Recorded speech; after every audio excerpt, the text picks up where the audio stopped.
Previdência Social é um seguro público, que tem como função garantir que as fontes de renda do trabalhador e de sua família sejam mantidas quando ele perder a capacidade de trabalhar por algum tempo, por doença, acidente, maternidade, ou permanentemente, morte, invalidez e velhice.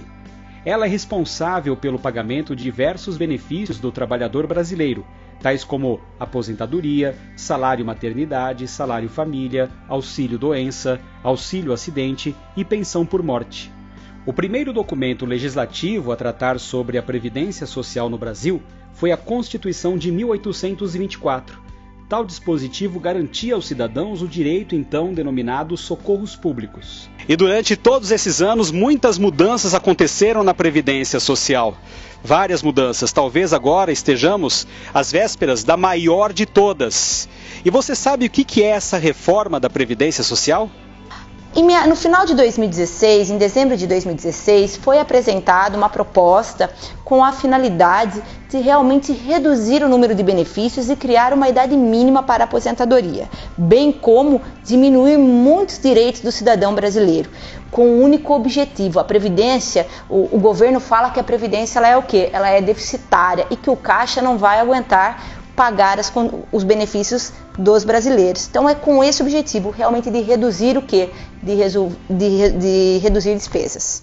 O que muda na idade da aposentadoria? Hoje, a aposentadoria, nós temos duas hipóteses de aposentadorias programadas. Um é o benefício de aposentadoria por tempo, que não tem idade mínima, ou seja, o homem só precisa ter os 35 anos de contribuição e a mulher os 30. E nós temos a aposentadoria por idade, que vem aos 65 anos para o homem e aos 60 anos para a mulher, desde que tenha o quê? Os 15 anos devidamente contribuídos. Com a reforma da Previdência, a unificação desse benefício, eu tenho um único benefício, que é uma aposentadoria por idade e tempo, onde há a idade mínima de 65 anos, inicialmente para todos, e agora, com um novo texto trazido pela Câmara dos Deputados, que já reduz a idade mínima da mulher para 62 anos.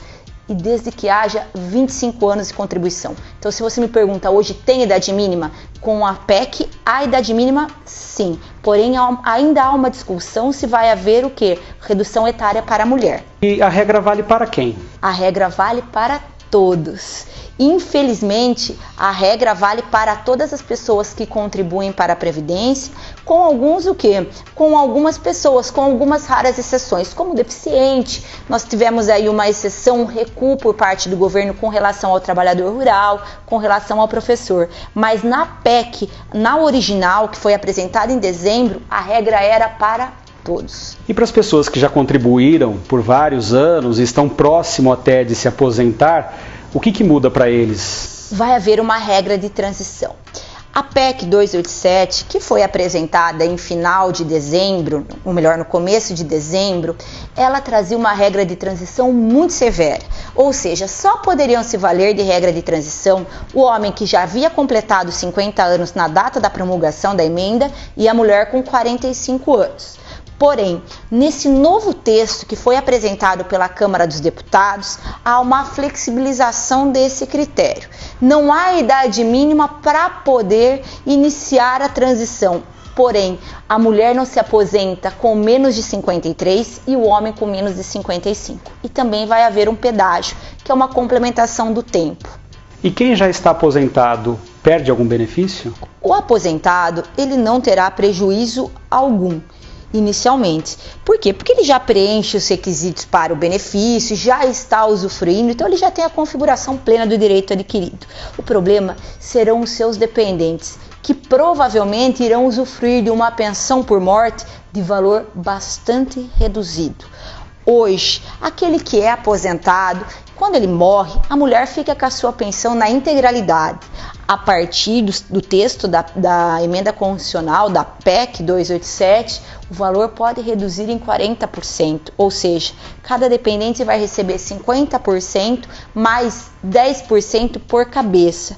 Então, só sou eu de dependente, então vai ser quanto? 50% mais 10%. Sou eu e minha filha, 50% mais 20%.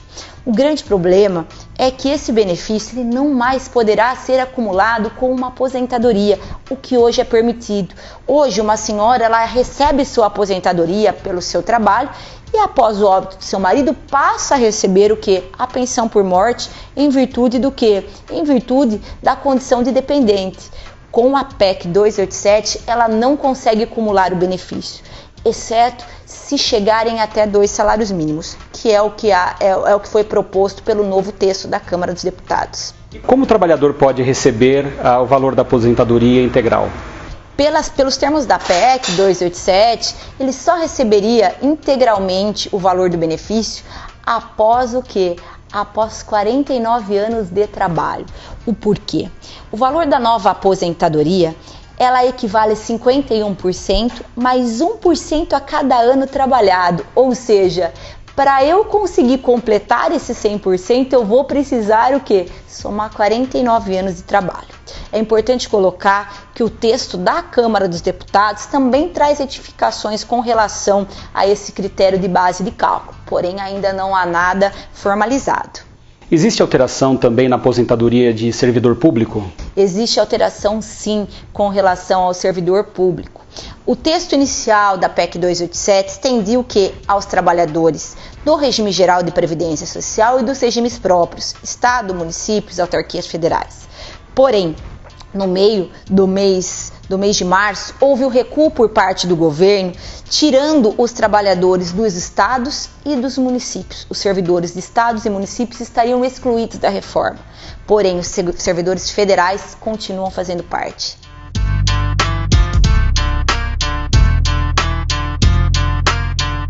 E um dos pontos de maior discussão desta PEC é a situação dos trabalhadores rurais. Como se conta o tempo, quais são as mudanças que vai acontecer nesse setor? Olha, a contribuição do trabalhador rural, que a gente chama de segurado especial, que é aquele trabalhador rural que trabalha em regime de economia familiar, no seu pequeno sítio, ele tem uma contribuição que está envolvida para toda a família. A contribuição não é só para o pai ou só para a mãe, a contribuição é para o grupo familiar. Com a nova, o quê? Com as novas regras da PEC 287, há uma contribuição de forma individual e também há o quê? A extinção da redução etária de 55 anos para a mulher e de 60 anos para o homem. Esse foi o primeiro recuo por parte do governo, que deixa o quê? Que deixa claro que nós vamos ter o quê? Nós vamos conseguir estender ainda essa regra, o quê? Essa regra benéfica para o trabalhador rural, porém 60 anos para os dois. Cria-se uma contribuição para o trabalhador rural individual, porém os termos iniciais de 65 anos também foram flexibilizados. Fala-se em aposentadoria ao trabalhador rural, independente de gênero, aos 60 anos. E aí o governo ele está tentando tirar um pouco dos direitos também dos trabalhadores com essa coisa de terceirização. Quer dizer, aí eu não pago a previdência, aí eu não pago os encargos e também não tem de onde arrecadar para a própria previdência. Ele coloca a terceirização como uma forma do quê? Como uma forma de empreender, ou seja, de gerar empregos. Mas nós sabemos que terceirizar a atividade fim de uma empresa, isso é o quê? É um tiro no pé. Então, infelizmente, nós não vamos ter mão de obra para isso. Nós só vamos ter o quê? Nós realmente só vamos ter flexibilização de direitos. Cada vez mais flexibilizados, o trabalhador com menos direitos trabalhistas e menos direitos previdenciários. A previdência social, ela não é só o quê? Ela não é só a aposentadoria. A previdência social é o seguro social. Ela faz a cobertura de incapacidade, ela faz a cobertura de parto, ela faz a cobertura de reclusão, ela faz a cobertura de óbito, de redução da capacidade laboral. Então eu não penso só em benefício que programado na sua aposentadoria aos 65 anos, eu tenho que pensar em riscos sociais extraordinários. E ela sabe fazer isso, ela pode fazer isso. Por quê? Porque o trabalhador contribui para isso. As empresas contribuem para isso. É um direito ter a saúde, ter acesso, né, à saúde, aos benefícios e tal. Mas não pode, de repente, o governo falar assim, é facultativo, quem quer participar, participa, quem não quer pode fazer uma privada? A Previdência Social, ela tem caráter obrigatório. Obrigatório para quem? Para todos aqueles que exercem atividade laboral remunerada. Então ela é de caráter o quê? Contributivo e de filiação obrigatória. Ela só é facultativa para aquele que não exerce atividade laboral remunerada. A dona de casa, ela só vai pagar se ela o quê? Quiser usufruir dos benefícios. Quais são os próximos passos? O que acontece a partir de agora? Bom, agora vai ser apresentado o texto definitivo pela Câmara, vai haver a votação, vai para o Senado. Após a aprovação no Senado, vai ter o quê? O veto ou a sanção pelo presidente Michel Temer. Então, esse é o nosso próximo passo para o quê? Para a aprovação da reforma da Previdência. Enquanto isso, qual a nossa sugestão para a população? Mobilização, que procure seu órgão de classe, que procure seu centro comunitário e que vá às ruas.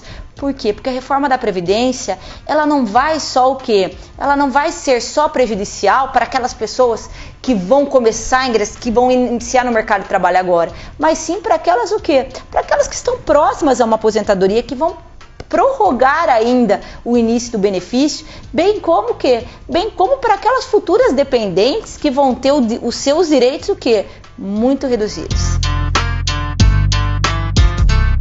Pelo acordo proposto pela oposição e aceito pela base aliada na última quarta-feira, dia 19, o relatório foi lido na comissão especial que analisa a reforma da Previdência. Na semana que vem haverá debates de terça a quinta-feira. A votação ficou marcada para 2 de maio. Como a reforma da Previdência é uma PEC proposta de emenda à Constituição, são necessários pelo menos 308 votos para sua aprovação, equivalente a 3/5 dos deputados, em 2 turnos de votação. No Senado, a PEC precisa do apoio de 49 senadores, também em 2 turnos de votação. Devido à importância do assunto, nós devemos estar atentos a isso que vai mexer com todos os trabalhadores brasileiros.